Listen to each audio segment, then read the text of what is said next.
good evening. Good evening. Thank you for joining us. All right, you ready to get started? Of course, definitely. Okay, so everybody, thank you for who has joined us so far. We just wanted to give a shout out before we get started to all the women who've made this possible. This is the first of what we hope to be many of our book series, and we have brought women together from all across the country to join us. So a lot of them are busy working professionals who couldn't be there with us tonight. And for that reason, we are going to be recording all of this in its entirety and reposting on all of our various platforms. And I'll post some links below at the conclusion of our session tonight and again tomorrow. So feel free to let your friends in the group, if they couldn't come tonight, know that they can find us and access it. So we're just going to jump straight into things. My name is Dr. Erica. I'm a board certified family medicine physician, and I specialize in women's health. I love women's health. Look at my shirt. That's all I do. I'm all about female empowerment. And the creation of this group with my beautiful friend, Dr. Chithra Durgam, came into effect because we wanted to come up with a society of women leaders, women founders, women entrepreneurs with a kindred spirit to grow female entrepreneurship and also a bond, because there's so much we can do when we shine together, right? Not alone. And that's what we really want to talk about today. So basically what we want to do is focus on a female who is shining and bringing her light to this world in new and innovative ways and really making a difference. My website focuses a lot on female entrepreneurships and highlighting women who are making a huge impact. And if you know of anyone, feel free to throw her in the chat for us to consider for an upcoming book, because we want to keep the momentum going. So with that, I'm going to pass it over to my friend Chithra to do her introduction as well. Well, that was so eloquent. And it's such a pleasure to be part of this, because even like prior to coming on tonight, I had about 5 or 6 people asking me information about tonight's live. So I'm excited. My name is Chithra Durgam. I'm a private practice dentist in New Jersey, and I love cosmetic dentistry. I love taking care of families, and I like to make people smile. So that's all about what my practice is. And we try to incorporate a little bit of like the Disney experience in our office. We want people to feel like when they leave that they're happy to go to the dentist. And that's our main goal. And I also create Amazon Alexa voice skills for businesses. So I try to help others be able to incorporate their brand and their business by using Amazon Alexa. And a lot of people don't realize that they can actually use it to monetize their business and also let people know about tickets that they're selling and various other things that they're doing. So I'm excited because I love being able to be in 2 very different fields and be able to still be able to do things like this and work with other women in terms of keynote speaking. And so it's exciting, and I'm really excited about this group because I think it's bringing together a lot of people in a way that we can network where we haven't been able to as easily before. So excited about that. And I'm excited about this book today, Erica. Same. I honestly was reading it a second time. I have it highlighted, and you know what? I'm really excited to dig into it. We have an incredible author that you found, Yeah. and I'd love to hear about how the two of you know each other and kind of an introduction, since you know Whitney best. And then Whitney, we would love to bring you on. Just so you know, anybody who is listening, typically if you have an iPhone, we can bring you on so people can visually see you. So Whitney, I just want to make sure that you have your iPhone ready so that we can bring you on afterwards. Anyone else on the chat, once we get started, if you have questions for our author, there's 2 ways we can do it. One, you can write in the chat box, and one of us, either myself or Chithra, can read the question. Or if you would like to talk one-on-one, which is what we're excited about, let us know so that we can bring you on the feed. So with that, please, Chithra, introduction away, and then Whitney, when your phone is ready, let me know, please. Definitely. So we're so delighted to have author, entrepreneur, and powerhouse Whitney Holtzman today to discuss her book, You Are the First You. Whitney positively epitomizes the word boss lady. If anyone does it, it's her. With stints at ESPN, Major League Baseball, and her work at VaynerMedia, which I personally love myself because I think Gary is one of the kindest people that I've ever met. So I love that she's done so many things in so many fields that is almost, breakthrough type of roles that you rarely see women today doing. Whitney Holtzman is also the founder and CEO of Social Victories, a social media and marketing consulting company for the leaders in the sports world. Whitney is also an NFL agent, one of about 30 NFL agents in the world, and currently represents clients across pro sports as their chief marketing officer, including many NFL players and professional sports leagues and teams. And I know the life of an NFL agent, and I can tell you firsthand by having friends in the field, it is not easy. And also being a female, I can only imagine how much more complicated that can make things. But if you're able to be successful, you must be really an outlier and an elite worker. Whitney is a marketing agent and has worked with players on the Bucks, as well as attended a Super Bowl with a number of her athletes. Her passion has always been at the intersection of sports and giving back. Not only did she assist Brandon Marshall, an NFL wide receiver, for 13 years with his marketing opportunities, she also ran the digital and marketing strategies for his mental health nonprofit and his lines of fitness training centers, which is amazing because, you know, a lot of the NFL players, the work that they're doing off the field is as important as the work they're doing on the field. So kudos to her for that. And prior to her role representing players, she oversaw the digital and social media platforms for RISE, which is the Ross Initiative in Sports for Equality, which uses the power of sports to promote racial equality. Whitney's sports career began right out of college as she helped launch ESPNW, ESPN's Women's Initiative, yay, where she had the opportunity to cover some of the best athletes and most riveting stories in sports. She then moved on to operate the social media channels for Major League Baseball and all 30 teams. And then her pivot into the marketing role came when she met Gary Vaynerchuk and landed at his marketing agency, where she ran the social and digital strategy for a variety of brands, including the Miami Dolphins. At VaynerMedia, she also consulted startups, Fortune 100 companies, and sports franchises on, excuse me, I just lost my here. And, you know, I'm just like so excited about all the work that she's done on social media and emerging technology. You look great, Whitney. Glad to have you. Does anyone recognize me from the cover of the book? Yes, definitely. And so You're excited. wearing red. You look the same. Everything. That's my book color, I've decided. Yeah. And so happy to have you, and welcome to the Female Savant Society. Thank you. I'm so honored that you would have me on. And honestly, I don't even think you guys understood when you invited me on how much this meant, because my book came out right when the pandemic hit. So it took me about a year to write. I joked that all my friends were having babies and I had a book.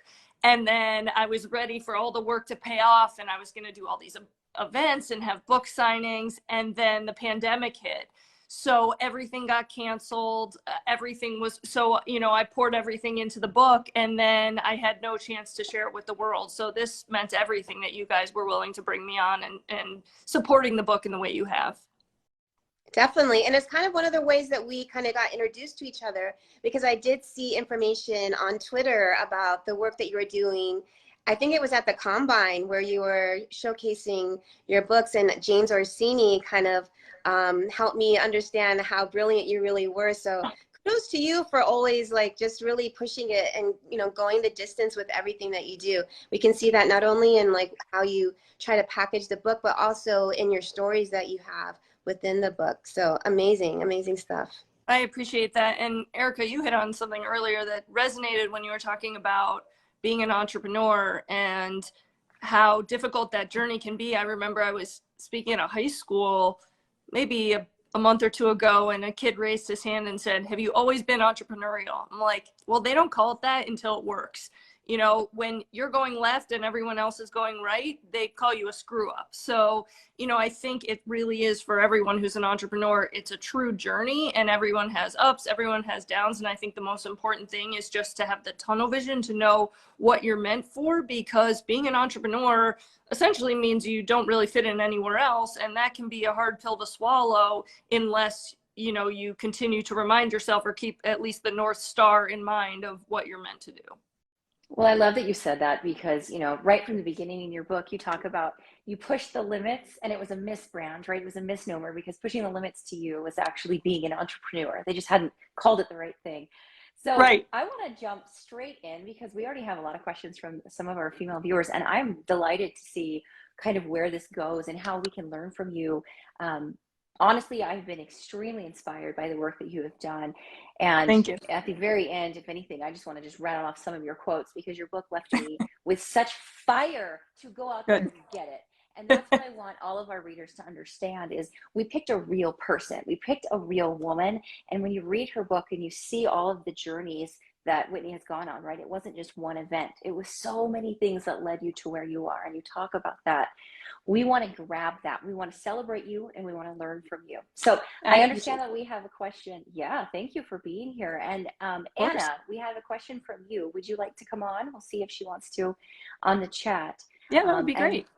And while we're waiting for that, one of the things I wanted to say was you always talk about not just self-serving, but serving others. And one of the quotes I loved is you told people in your book, become a flight attendant. Serve drinks in a moment of chaos. Even when you don't believe it yourself, when you have fear, you be that flight attendant to keep people calm. In the midst of the craziest turbulence of your career, if you can smile and keep other people confident in your abilities, you're going to have control of the room. So could you maybe touch base on that? And then we'll bring Anna on right afterwards. Yeah, absolutely. I mean, I still don't understand why they make the announcement over the loudspeaker that the flight attendants should sit down. I mean, you're just inciting panic in all of the passengers, and I'm sure that you could find another way to whisper it quietly to them instead of making a whole large announcement where people who have no control are now completely panicked. But, you know, I think that, you know, I've been in a number of meetings in a number of situations where I don't really have a guide or there's no precedent of how to handle the meeting. And so you really have to go all in on yourself. And I've learned in those situations that when you're going for a big dream or you're in a big meeting and you seem nervous, you look nervous, I think that rubs off on the client or the other people in the room. And so, you know, another analogy would kind of be a duck. It's okay if you're paddling really fast underwater, but you just have to look calm and gliding on the surface. And it really is perception is reality. When you convey that, the other people in the room really believe that you're confident, you've got this under control, and you know what you're talking about. And I equate it to the flight attendant analogy because we've all been on planes with turbulence. And when you think, you know, when there's the turbulence and you're like, well, how bad is this? The minute they say, flight attendants, please take your seats, that's when you know it's gotten bad, but you don't think it's that bad until they make that announcement. So again, they're the ones giving the cues. And so we have to be that in the big meetings and conversations that we're in on a regular basis. Absolutely. And I think too, it's such a testament of the composure that you have of going for the goal, right? Never settling for the bottom job, the middle job, going for the top, but it's going to be scary. And a lot of entrepreneurs will always tell us, you know, you just have to start. But how do you start if you're afraid? So to have that confidence, I think is so momentous. Yeah. And I think the worst thing you can have is, you know, paralysis by analysis. You're overthinking, you're looking for perfection. I mean, even when I was starting my company, I was going through a bunch of different names and I just picked one and ran with it. And I think you make the company become what it is and you make the name something that sticks with people because of, you know, the work that you do. And so I think, you know, some people, you know, would sit for years until they found whatever the perfect name was, but there's no such thing as perfection. It doesn't exist. And I think too, like, I'm just so glad this group has each other because I'm sure a lot of us have, you know, worked with men who, you know, there's a lot of great men out there, but there's also men who are just like doing the bare minimum, but they just have confidence in themselves. They don't think twice that they're not superstars or doing a great job, and they get opportunities because of their mindset. And I think that, you know, we need to have that same approach, you know, like we belong here and we can do a great job. And, you know, if my gut is telling me to go after this path, and that's what I'm meant to do, and I should listen to it and not let doubt overcome me. That's a great piece of advice. It's an excellent piece of advice for everybody listening. So I'm just going to wait for Anna to see if she'd like to come on. But while we're waiting, Chithra, if you wanted to just jump in and read her question, we'll get started. We can always bring you on later, Anna, once your computer's up. Sure. Yeah. Anna's asking, since the field you went into is male dominated, do you ever feel or deal with any type of harassment during your career? All the time. I mean, almost daily. And I think you really figure out who you are by how you respond to those situations. I mean, when I was at ESPN and Major League Baseball, I had, you know, some pretty high up people basically indicate they wanted to sleep with me. And, you're like, well, do I report it to HR? But you just, for me, it was so important not to give in, because at the end of the day, you have to live with who you are. I mean, when I moved to Tampa, there was an athletic director who was following me on social media and married with kids. It started very blatantly hitting on me, calling me multiple times a day, and was relentless. And I knew, first of all, I clearly had no interest, but I knew that if I gave in, then that might provide career opportunities. But who is the person I wanted to be at the end of the day? I have to live with the decisions that I make, and I'm the one who has to, sleep with my choices at night. And the person that I am, like, it kind of helps refine your values, because I just decided I rather make the decisions that sit right with me and feel good on my consciousness, even if it meant I never made another penny. So when a choice is put in front of you, it kind of, calls into question, who are you deep down inside, and what is it that you want? And I think that your reputation, it's sports industry is small. And even as, since I've become an agent, there's only, like Chithra mentioned, about 30 female agents worldwide. There's over 1,000 men. So, I'm like the first one that people are seeing at these different events. And so I was at the New Orleans Saints facility, and someone went up to one of my clients and said, are you still represented by the girl agent? And it was like, well, when I took the test, it just said agent. It didn't say girl anywhere. And I walked into the room, the lunchroom, and there was a very long table of NFL scouts, one from every team. And then there was one female scout who was there, and she was sitting at a table by herself, and none of the men thought to get up and go sit with her. And so, I went over and kept her company, and you could tell she was so excited. But I think men are just used to operating like it's very comfortable for them. And, I think so I had that experience, and then I went back out into the field, and there was a scout from one of the teams that texted me and invited me to come to his hotel. And it's hard enough to do this job.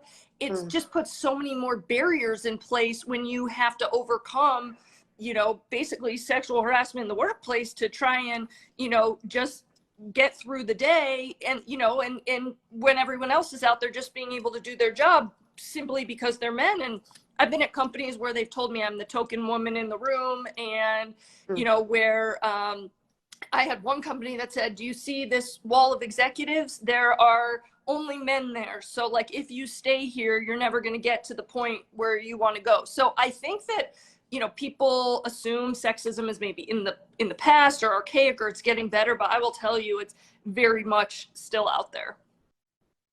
Wow. I actually got a question from a write-in about sexual discrimination, so I might lead into that one. Sure. This one's from Kathy, and she wrote, "You have so much energy and confidence. I'm a huge introvert in a very male-dominated, sexually discriminating field. How would you advise me to go and have the go-getter attitude just like you to get the opportunities I need when I constantly get shut down? Because I want to be the one to scream on Oprah and get noticed like you." So she's referencing the nail polish where you were right at the end of. I'll have to send you guys that picture so you can share it with everyone, because it's a classic. We'll post it. Okay, that sounds great. In your book, Whitney talked about being like Oprah was her first teacher, really her idol.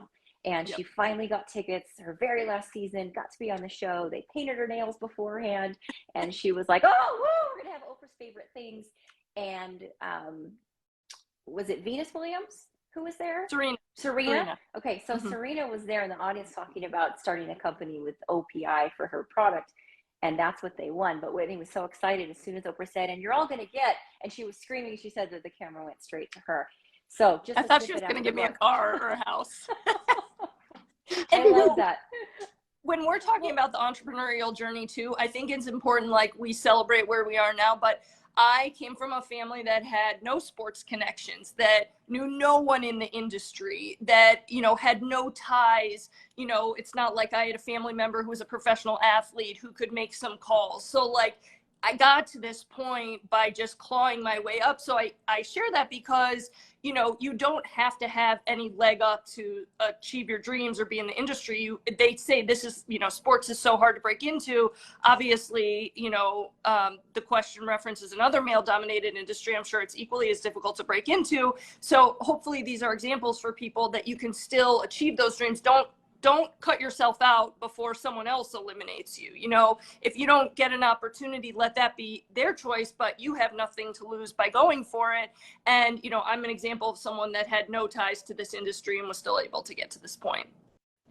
So how do we circle back to that question? And I think it's a really good one that kind of extends into almost every field for a woman is when you have a really male dominated field and you're experiencing sexism, how do you have that confidence and voice to stand up and get those opportunities? Like, what would you recommend to the women listening today? Sure. Well, I always think of Michelle Obama told the story. Someone asked her, well, how do you feel when you're at a table of all men? Like, aren't you intimidated? Isn't that hard when you're the only woman there? And she said, I realize the other people around the table aren't that smart. Like, I think we tend to, you know, over deliver with what we bring to the table and underestimate ourselves. And I think it's really important to remember what a rock star you are.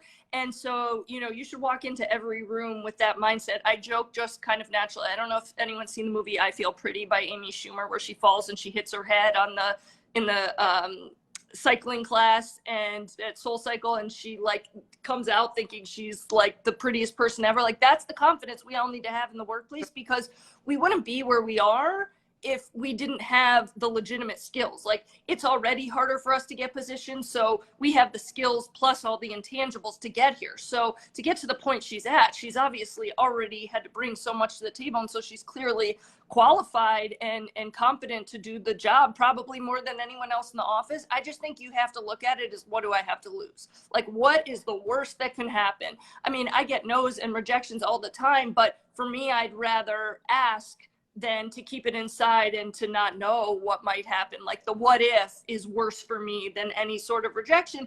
And I think that with rejection, at least that you know. And I also think sometimes it's a redirection, right? So, you know, if you're in a place where people aren't treating you well. I have a cousin, for example, who's in the engineering field, and she works with government contractors. She was in a really toxic workplace. It was, you know, everything you can imagine for male toxicity. And then she changed jobs, and she's at a company now where she's, you know, really supported. So I think that's why I put in the book, you know, a job is very much like dating. You know, find the boss who sees the world the same way that you do and thinks that you hung the moon. Like, I think you give it your all and you leave it all on the field, but you cannot control other people. So if people aren't changing to meet your needs, you deserve the best. Find a place that is going to give you what you deserve and acts like you are the person they've been waiting for.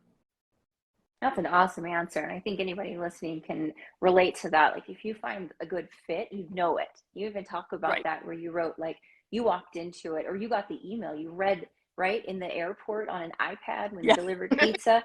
You knew the job was yours before you even applied. Like, you knew the fit.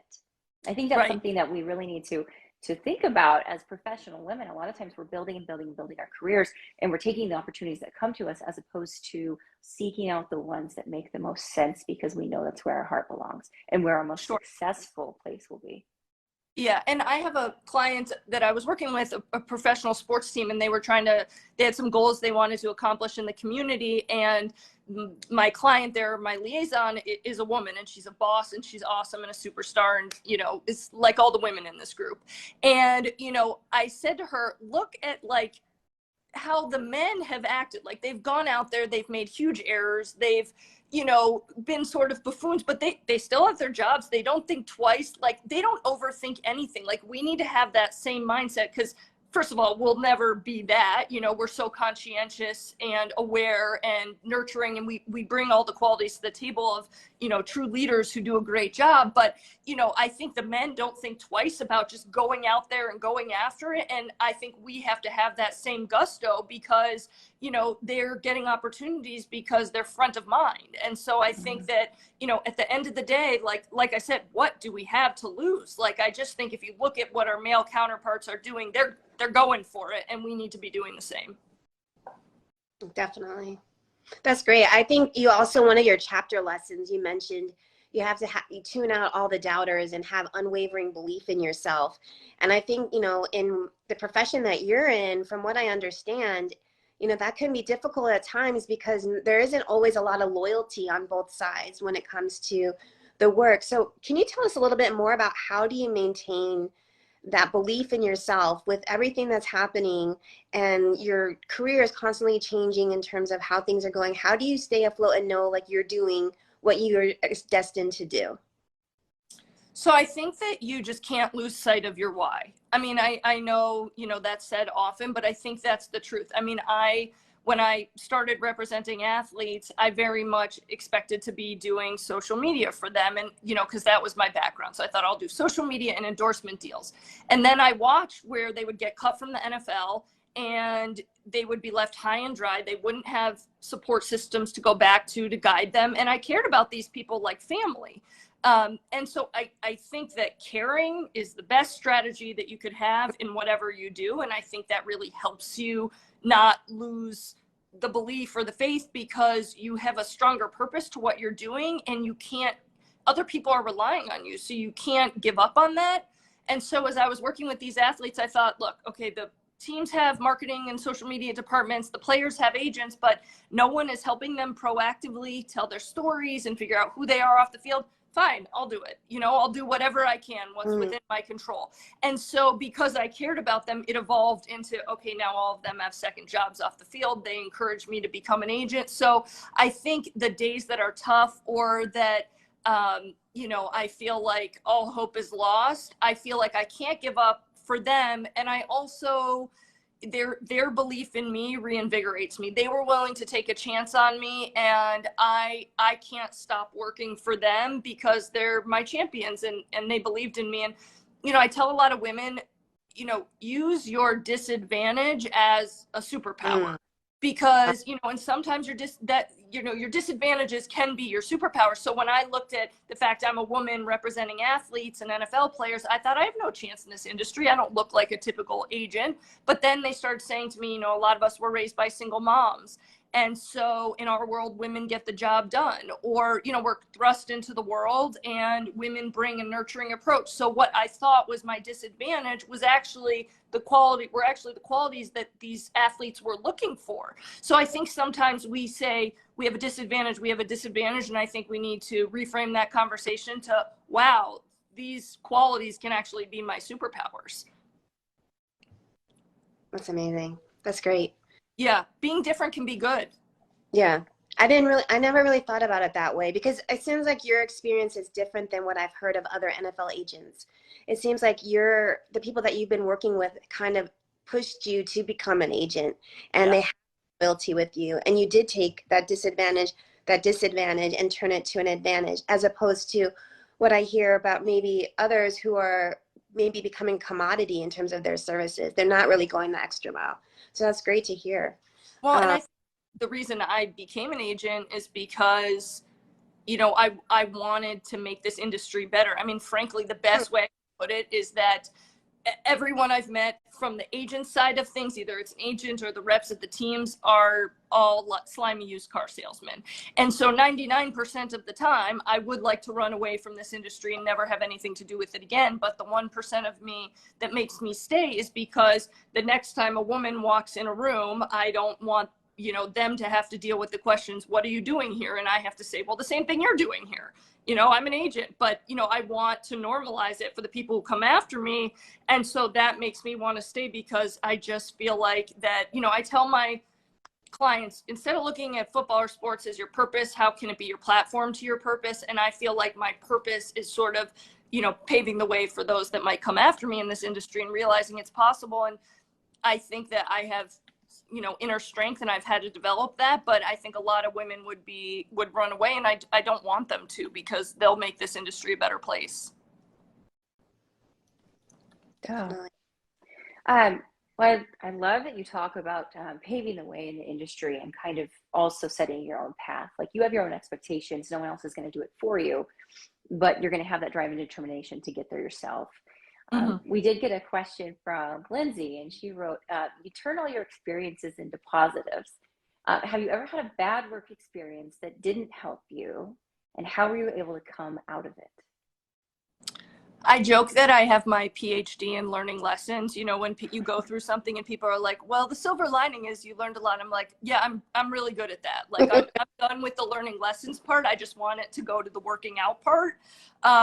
And I think that the best answer I can give you is what I tell my athletes too, is you have to have 0% toxicity in your life. So the reason I started my own company is because I had a ton of terrible bosses and people who didn't want me thinking outside the box or outshining them. I had one boss who, we had a meeting at the NFL and she said, make sure that you don't talk or tell anyone your name because I don't want anyone to know you. So, because I think differently and because, I bring energy to the table, I think that a lot of people were threatened by that. And so I ultimately would speak up and say, this is how I'm feeling. I never held back. I wanted to leave it all on the field. And then when, nothing changed, I would have to leave and find. And I think that's why I put in the book, Follow Your Heart, and why my priorities changed over time and why ultimately I decided to start my own business. I was in a role where I think I had 17 documented counts of bullying and, retaliation, and they didn't like, my religion. I mean, it was horrible. And I was, doing a great job for them, but they just were horrible to me. I was losing my soul. And I just thought, you can't put a price on your mental well-being. And even if I, don't have the same, national big sports opportunities, I just want to see what life would be like if I could make my own schedule, I could execute the ideas that, are in my gut, and that I could build this business the way that fits me, and to fill my days with good things and good people. Like, that became the metric, is just sort of being happy. And, it got me to this point way better than if I had stayed at any other company. So I think sometimes leaving those jobs is a tough decision, but it leads you to something so much better. Definitely. And I know, like, throughout the book, you had mentioned Gary Vaynerchuk and your experience at VaynerMedia. And this kind of, what you just mentioned kind of segues into the next question I have is, how for young people can you maintain strong relationships with employers so that when you do decide to eventually leave, you've developed that great record for yourself, that they're actually contacting you, which happened in the case with Gary, for opportunities that come his way. Like, he was contacting you even after you had left VaynerMedia. How do you think we can develop those kind of relationships for those people that work for someone else? Sure. Well, and Melissa, to answer your question quickly, I think when your day and your job situation becomes net negative, nothing is perfect, right? So there are, things that we don't love in every relationship dynamic, and nothing is completely perfect. But when the bad starts outweighing the good, that's how you know it's time to go. When it comes to Gary, I mean, I think the reason it ended up working out the way it did is because I picked working there for the reasons that matched my heart. Like, I followed my heart, and, I was leaving Major League Baseball at the time, and which was not a great culture. And I, went to work for Gary, and no one had heard of Gary at the time. I mean, he was like, I was employee, I think 156, something around there. So no one had ever heard of him. So people couldn't believe that I was leaving Major League Baseball to go work for this guy that no one had ever heard of. But in my heart, I was at peace. I knew it was where I belonged. So I think chasing that feeling was the first start. And then I think that, as time went on, like my third day, Gary pulled me in and said, hey, you remind me a lot of me, working at a place that doesn't just assign you to one job forever, that if they notice you're a better fit for something, that there's some wiggle room. And then when I was always myself. So they always knew I wanted to come back home to Tampa, that I had a passion for sports, that, it was never because, anything was wrong. Or when I left, I was so appreciative for all the opportunities. I was so grateful, but I just focused on, these are the reasons why I'm moving to the next opportunity. They were personal. I was moving back home. It was just time to move on. So if you're authentic to who you are and you're honest and you share your why, I don't think anyone can ever question your heart or your soul. And so they understood. And I was nothing but gracious and appreciative, and left the door open. I also think I talked to a lot of people where companies start to change and evolve, and it may have been a fit. And same thing with relationships. It may have been a fit when you got there, but you have to ask, is this the right fit for me now? And I think that you don't want to be the last person on a sinking ship. So if you start to notice that there are changes in the company that you're not really on board with and aren't sitting right with you, make the jump before, you know, things get really bad. Because I think once you start to have a lot of grievances, it's a lot harder to leave on good terms. Yeah, Right. that totally makes sense. Like knowing when to get out. I love that you said once a Right. net negative, like you're done. Like you've put in the Yep. time and you know. Natalie asked an awesome question. I'm just going to read it. She said, I'm 20 years old and reading your journey is so inspiring, but I see a gap in teaching some of these practices in school. I am lucky to work for a strong woman. Yay, Natalie! But not everyone Natalie works with is. me. Yay! Wow. Thanks, Natalie. Yeah, you work with the best. Yeah. You shouldn't have said that, Chithra.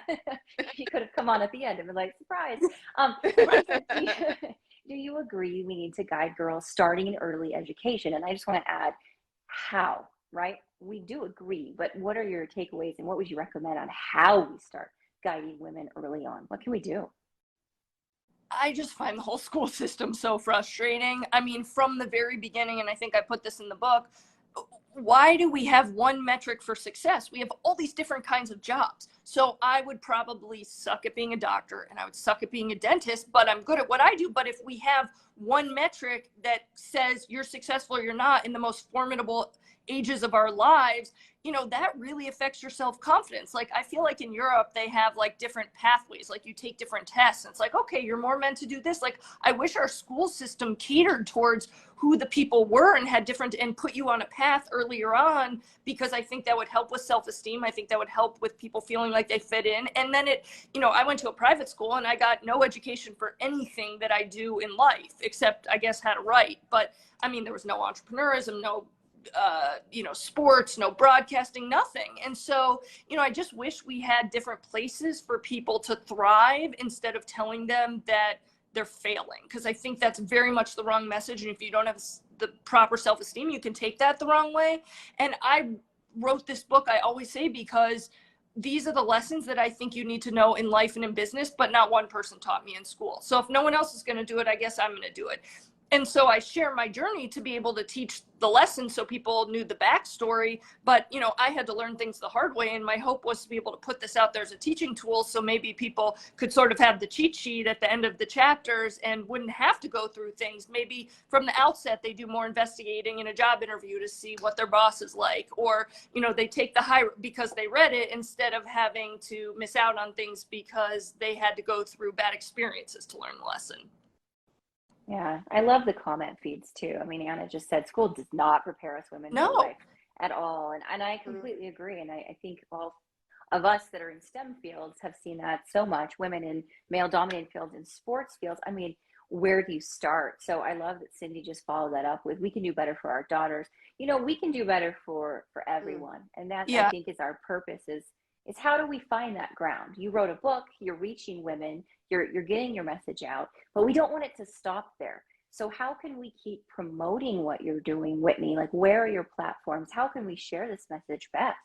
I appreciate that. And I think, you know, I just wanted to say one more thing about the school journey is I can't understand why we don't teach anything in adulthood that you need to know that's so important in school. So why don't we teach how to pay your taxes? Why don't we teach mental health, how to deal with grief? I mean, that is something that everyone has to experience multiple times. And for me, I have found heartbreak just nearly unbearable. And luckily, I have resources to see a therapist, or I can get on medication, or whatever it might be. But how do we just blindside people with that? I mean, I'm pretty sure that has to be more important than calculus or some of the other things that were so, and how to write a resume. And I think it kills me because I see it so much in my athletes and the clients that I work with who come from tough circumstances or might not come from a two-parent household.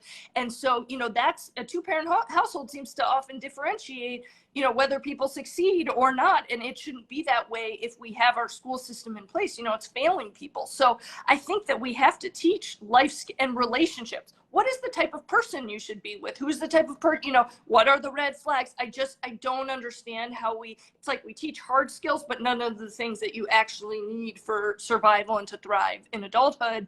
In terms of social media, I'm on all of them pretty much. I love social media, and that was my background. So I'm W Holtzman on Twitter and Whitney Holtzman everywhere else. And then I post when my clients are doing social victories.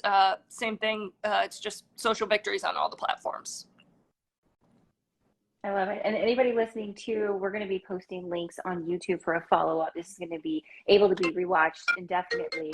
And on top of that, we're also going to be putting her book link up for everybody who hasn't purchased it yet, so you can. I want to know a question. I'm just going to throw this out here. You talked about when you're in a position, Whitney, and you had to leave and you thought, wow, I was going to be here for my whole life. Yeah. But I know when it's time to go. Not necessarily the net zero you talked about before, the negativity, but it's time. It's time to move on. Right. I want to know when you know you're done moving on. When have you made it? Like, what for you is that penultimate satisfaction, or is it never ending? Is it always furthering your career? And what takeaway would you give to us from that? So I think it's really important to know what your non-negotiables are. So when I started my business, I wrote down 3 bullet points. I want to be able to execute my own ideas. I want to be able to make my own schedule. Like, who decided we have to work Monday through Friday, 9 to, if that's not the right fit for you? And I also didn't want to miss anything that was super important for me, you know, in life. You know, I wanted to be able to have flexibility in order to go to weddings and different events that I needed to go to. I didn't want, you know, people always say, what's work-life balance? To me, it's addressing whatever is most pressing at the time. Sometimes that's work, and sometimes that's your personal life. And, you know, I wanted to be my own boss and live in Tampa. So those were my non-negotiables. And I think once you find an opportunity that really fulfills your non-negotiables, you can kind of deal with everything else. And, you know, people will say to me, where do you see yourself in 5 years or 10 years? And I always say that, you know, your 5-year plan or what's next is sort of like a spouse. It's hard to predict it. You just know it when you see it, and you have to have the self-awareness to know who you are, to know what is the right fit for you. And so, you know, I was just going to start the business, and then they asked about, you know, the publisher reached out, would you be interested in writing a book? And you kind of assess at those moments, is this a fit with my non-negotiables and what I'm looking to accomplish? You know, the great thing about starting your own business is you get to decide the rules. So, you know, when things come along, you know, I say, you know, this is a fit, this isn't. And it's even with clients. I mean, we were talking earlier about 0% toxicity, and, you know, I turn clients away who don't get it or who aren't the right fit. And,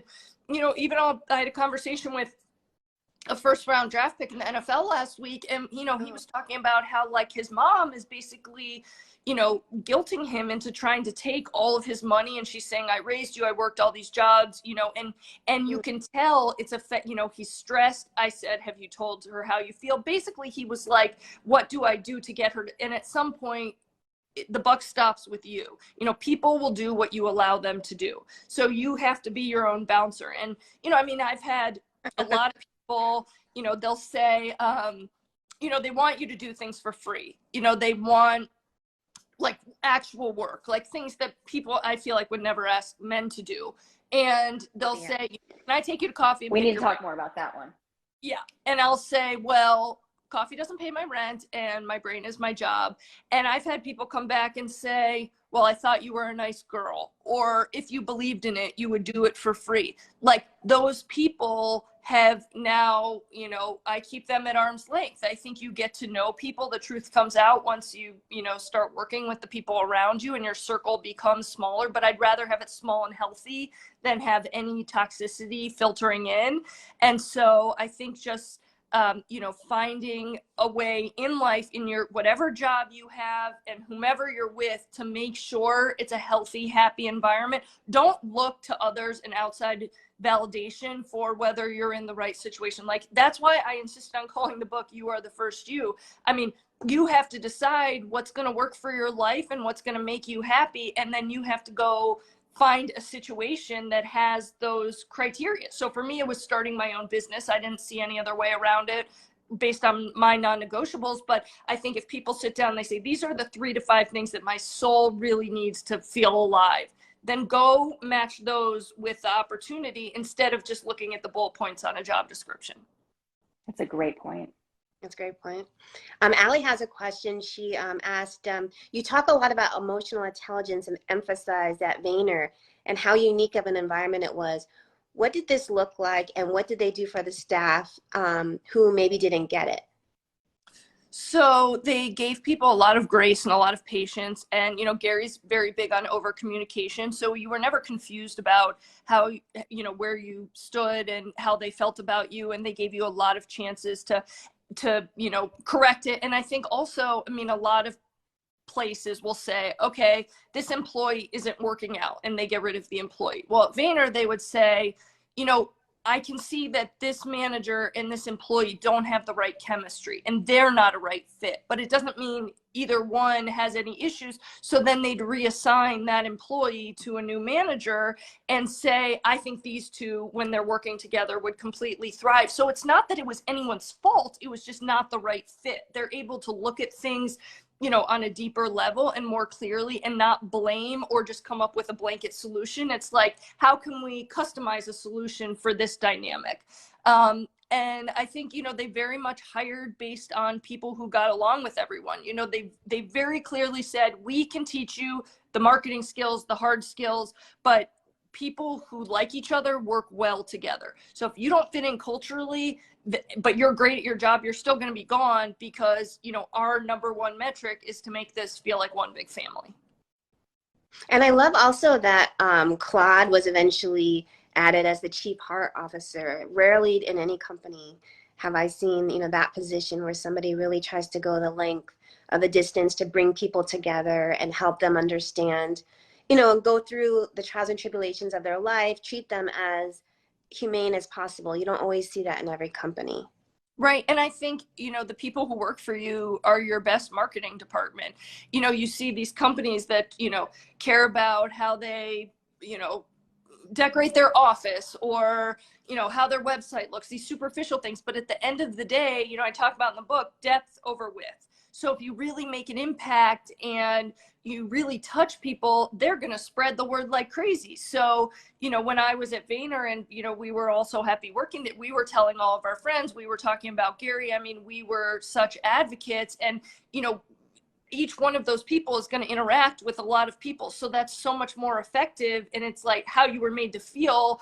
Once you're an advocate, you're going to spread it like the gospel, because you're just so excited about it, and people are going to be able to see that. Whereas, you know, a website is not going to have the same impact. So I think sometimes companies forget what, you know, what's important in terms of looking good or having a good reputation. Makes sense. Anna has a question. As of recently, working remote seems to be trending. How do you feel about that for young women just starting out? Interesting. I mean, I think, again, you have to decide what kind of personality you have and what works for you. My very, very first job was working for ESPNW, first job out of college. That wasn't an internship, and that was remote. So, I mean, maybe once or twice a year I would go to an event, but I would otherwise be doing all my interviews either over email, on the phone, you know, so I was doing everything virtually. And I love that, because for me, I'm busy. There's a lot going on. I value convenience, and I like to be, you know, be able to work from home and be able to throw laundry in, you know, in between work, or, you know, grab something from the fridge. I don't want to have to waste time commuting. Like, but that I have plenty of friends that much prefer going to an office because they like the socialization. For me, I think that if you're working from home, you just have to make sure to go out of your way to, you know, fill your free time with other social engagements. So get together with friends. You don't want to completely isolate yourself. I was living in New York at the time, and had a lot of friends and family that lived up there. So I was getting together with people so much that I was completely okay working from home, because I had the socialization that I needed. But if you're not getting that, then I think, you know, sometimes it is better to be able to go to the workplace and interact with people. So I think if you do a good job, people are going to notice wherever you are. And when you say also that networking is part of the adventure when you're first starting off too, you know, sometimes the people that you meet around the water cooler or the people that you go out to lunch with are going to be able to help you towards your next position in the future. And sometimes you don't necessarily get that when you're working remotely. Right, right. But you also, I think, the end of the day, if you're following your heart and doing what's authentic to you, the right people are going to find you. I think, you know, I remember when I was thinking of, you know, starting my own business or, you know, working for one particular athlete, you know, I said to Gary, well, you know, I'd be leaving a company where I'm working with all these athletes and all these different leagues, and then to go, you know, to work with one athlete in one sport, like, wouldn't I be missing out on opportunities? And what he said to me was, when you're working for a company, anything that you do is they're gonna get the praise and the attention and the rewards. He said, I feel like you've always been entrepreneurial. So anything that you do for this one athlete, you're going to get the credit for. And so I think when you step out on your own into the sunlight, you're able to reap the rewards of all the work that you're putting in. And even, you know, for example, my mom is a phenomenal lawyer, and she's been appointed by presidents, and she's a labor and employment lawyer. And, you know, she had the same thing where it was tough circumstances in the workplace. People didn't, you know, they were jealous of her accomplishments, and they didn't want her to overshadow the head partners. And she just made a switch to work at a firm where everyone is basically their own LLC, and she's been busier than ever. And, you know, I think it was, you know, a lesson for both of us in that when you're good at what you do and you have a good reputation and you treat people well and you care about them, you are going to have success. You don't feel like you have to be tied to a particular company to have that success. Like, believe in what you're bringing to the table. Great answer. I love that you talk about this self-belief too, because a lot of times in our society, more than anything else, there's a lot of self-doubt as a woman, no matter if we're equally equipped or even if we're more equipped than our male counterparts. So a lot of times we're backtracking internally. Maybe they're not even saying it to us. Oftentimes they are, unfortunately. But a lot of times it's that self-doubt that we have to surpass and go above. I actually want to lead into a writing question that I got. This one is from Kate. She said, where do you get your drive? I feel like I've given up on some opportunities that I should have pursued. So I also would have been intern 51. Any advice on how to know when to keep chasing versus stopping and changing directions? Can you talk a little bit about intern 51? I loved that story of how there were 50 spots and you didn't stop and you got the 51st spot. And then advice on when you keep chasing something or stopping and pivoting. Yeah. I mean, for me, I think having determination has been a differentiating factor. I joke that I don't have FOMO, I have JOMO, the joy of missing out. So, like, you know, I'm not upset when I'm, you know, not out doing something I don't want to do, and I don't care what other people are doing if, you know, I'm happy with the decisions that I've made. And, you know, I think there were a lot of nights in college where people were out going to bars and I was at home applying for internships, and I was the odd man out, but that's what I wanted to be doing because I was disciplined. I think there's a lot of people that are just not disciplined, that, you know, they try something and it doesn't work out, so they throw in the towel, or they see someone else doing something and they cave easily. Like, discipline is just such a differentiating factor in terms of people who end up becoming successful. And so for me, I keep going until there's not a solution left on the planet. And honestly, I don't think that I would be at this point if I weren't relentless, because I remembered when I, you know, was working at ESPNW, they asked me to write a story the weekend of the Super Bowl about how much food is consumed at the Super Bowl every year. So that was, you know, they asked me the Friday of the Super Bowl. Well, to try and get in touch with anyone who could possibly give me the answers, you know, is impossible 2 days before the big game. You know, clearly they're busy to begin with, but especially that weekend, they're not going to sit down and, you know, take interviews. And I just, for hours and hours and hours, kept emailing people, calling. I mean, I would not give up. And that, I was able to reach the chef at Cowboys Stadium. He sent me a big document with all the information. The story was a hit, and I ended up earning a full-time salary. And, you know, I think I talk about in the book, like, when I was sold a fake ticket to the Super Bowl, and I think a lot of people would have gone home. Well, I found the police officer in the golf cart and said, I'm getting in, and we're driving around and DMing people on Twitter. And so I think when you hit your first disappointment or your first barrier, a lot of people say, all right, it's over, I'm going home. But, like, maybe take a break and go for a walk, or do something you enjoy, take a step back, and then you might be, you know, you might come up with an additional idea, you know, of something that you can do. And you just have to keep brainstorming, because if you want something so badly, you'll know in your soul when you feel like you've given it your complete effort, and you can step away. But if there's that little flame burning, you have to keep chasing it. Yeah. And yeah, I think that talks so much. It's so perfect that you said that about knowing it so passionately, because I love how you wrote too about doing something you're so excited about the pros for that you forget the cons. Right. because they outweigh them so much. I think that's Yep. beautiful. It's true. And I think that sometimes that can also be, you know, you just wanting something so badly, you know, and I think that's where that discipline comes into play. But yeah, I mean, I think a lot of times, you know, we sit down for a job opportunity, for example, we say, okay, these are the pros of the job and these are the cons. When I got to Vayner and when I saw that opportunity, I wasn't even thinking of the cons because I knew so well in my heart. I was so excited that there was nothing that could bring me down because it was such a right fit for me. And I want people to more chase that feeling and not settle until you get it, as opposed to, okay, here are the pros, here are the cons, the pros outweigh the cons. Like, go for that feeling of like that, you know, you found the perfect fit for you and, you know, you didn't even know this level of excitement could be possible. Yeah. And I think what's really important about that too is you're not stopping for one job. You're expanding your horizons fully, if that makes sense. Like you really talk about a lot in your book is it's not one opportunity that you're focused on at the time you are to just kill it and knock it out of the park, but it's building up that momentum all around you so you can use those experiences in the future. I'm going to bring on Dr. Bergstrom, but as I'm setting that up, can you talk to us about the 51st position? Because I love that she brought that up. I thought that was a really good story. How did it happen? So basically, I was at University of Florida at the time, and I had worked with the Tampa Bay Rays and Turner Sports, and I thought, well, in terms of sports broadcasting, the top of the top is ESPN, and that's the one place that I haven't worked. So luckily, my junior year of college, they were coming to recruit on campus, and I saw that they had posted announcements and sent emails to everyone. So I'm like, well, there's going to be a million people that are going to show up. You know, we were in the midst of our prime. You know, our basketball and our football teams were winning the championships. Tim Tebow was in my class. So, you know, there were a lot of people at Florida who were really into sports anyway. And then it was sort of heightened because of all the accomplishments. So I knew that room was going to be packed.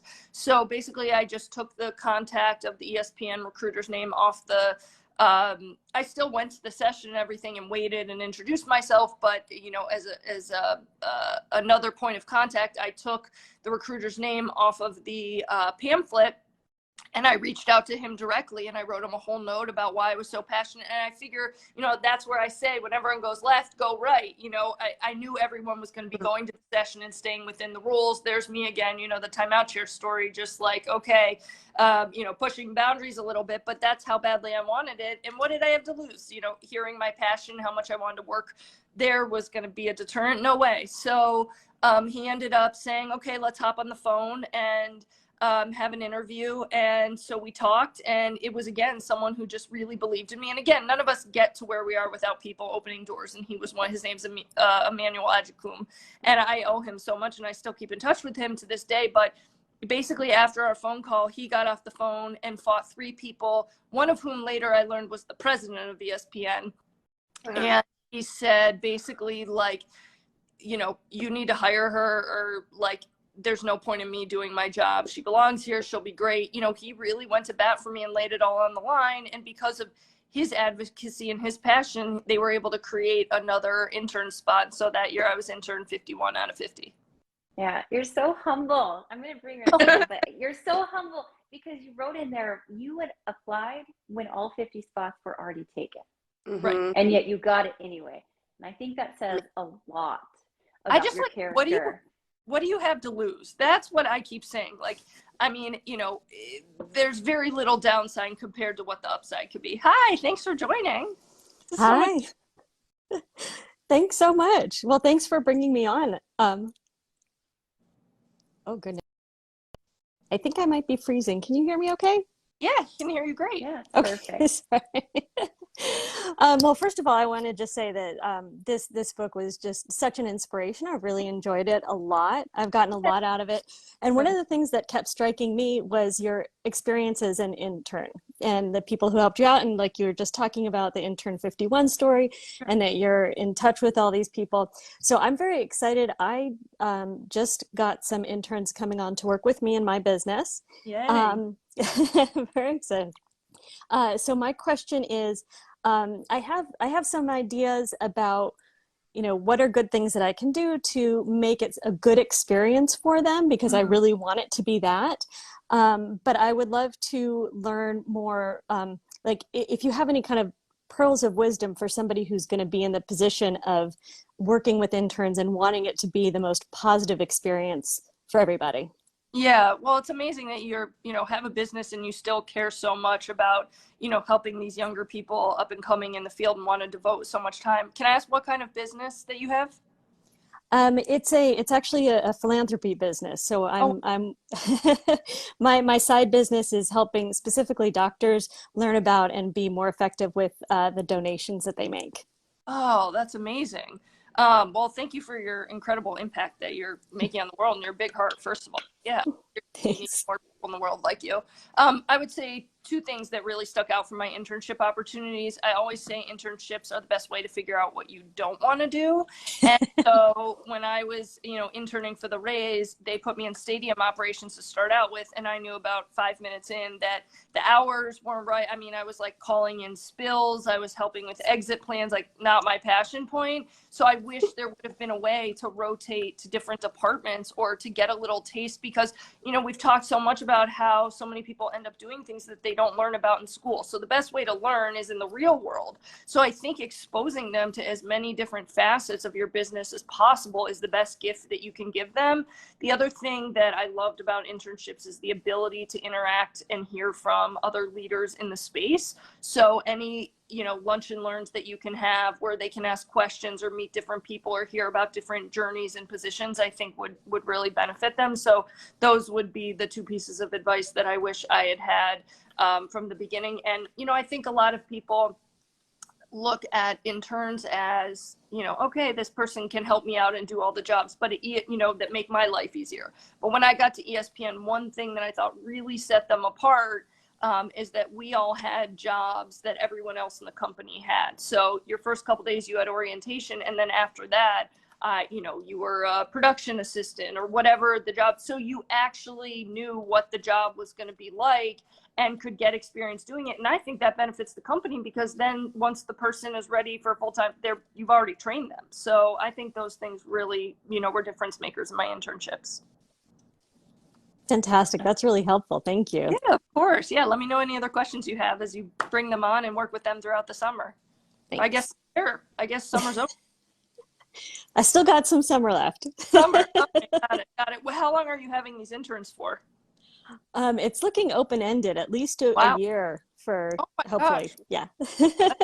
Amazing experience. And I find too, at the, especially for the ones that perform well, but that you're going to need those connections, later in life, whether it's they're nominated for something or they need a recommendation letter. I think making it clear that you're someone that's a safe space that they can reach out to and either ask advice or ask for a letter, that you're there beyond just the internship to help them is one of the best gifts that you could give them. Thanks. Great. Hear how it goes. Thank you so much. So I was going to bring Allie on, but it looks like she had to leave. So I just wanted to read her question. And then it is getting to our hour mark. So we were just going to wrap up. If anybody had any other further questions that they wanted to ask Whitney before we close, please post them now. And then I will post the replay. I know. This went by way too fast. Way too fast. But It doesn't have to be the last and you're fun. Oh, we'd love to have you back. But I will absolutely post the link, and I want to keep this going. So if anybody has further questions, we can continue well past this live. Allie was just talking about the social victories that you had and giving back, and what creative partnerships have you formed that you would never have expected is what she wanted to know. Allie, I saw that you're still here, which I'm super happy to hear. And I thought this was an awesome question because I think the most impactful parts of my business have come from those unexpected partnerships and, continuing to pursue your why. So best example I can give, I have one client who's in the NFL who every year he does a shopping spree at the holiday time for foster and homeless kids. So, again, when he first did this event in New Jersey when he was with the Jets. And I paid my own money to go up and help at the event because I wanted to show my dedication, but also like I just wanted to be a part of the impact he was creating because I thought there was nothing more important in the world. So I flew up there, I got a taste of the event, and the next year he wanted to expand it to 5 cities. Well, I said, look, I live in Tampa. I'm passionate about this community and I'm your marketing person. So if you're picking a city, why would you not include one that matters to your team member? And so he said, great, if you're willing to kind of plan and oversee the event, we'll have an event in Tampa. So long story short, we're at the point now where we do this in 26 NFL cities, and we have at least one NFL player from that city come and oversee the event. So we've done it now 3 years in Tampa. And so I ran the one here the first year, and we, had Bucks players, and then I found an entire foster home of kids who were able to come, and they get a lot of donations, but they said like we've never been able to pick out our own items and feel like we matter in that way. We always get, secondhand items. So you watch, they were buying socks and underwear, and they were just so happy. And my client ended up winning the award that year for the player off the field in the whole league who makes the greatest impact, and got $100,000 toward his foundation, which we can then use to help other people. So we've now done the event for 3 years. I just introduced him to another nonprofit in the area, and we ended up partnering together to donate bikes to that same foster home, because again, these kids don't have anything that's theirs, but it makes them feel so important and gives them a lot of self-confidence when they feel like they can pick out their own items and they matter, just like everyone else in this world. And so I think that those moments have been, my greatest joys. One of my other clients who played for the Bucks, when he was here, he was really passionate about helping the military. And so we partnered together with a Wounded Warriors Ranch, which basically created, it was like a whole outdoor gymnasium for people who had been paralyzed in combat.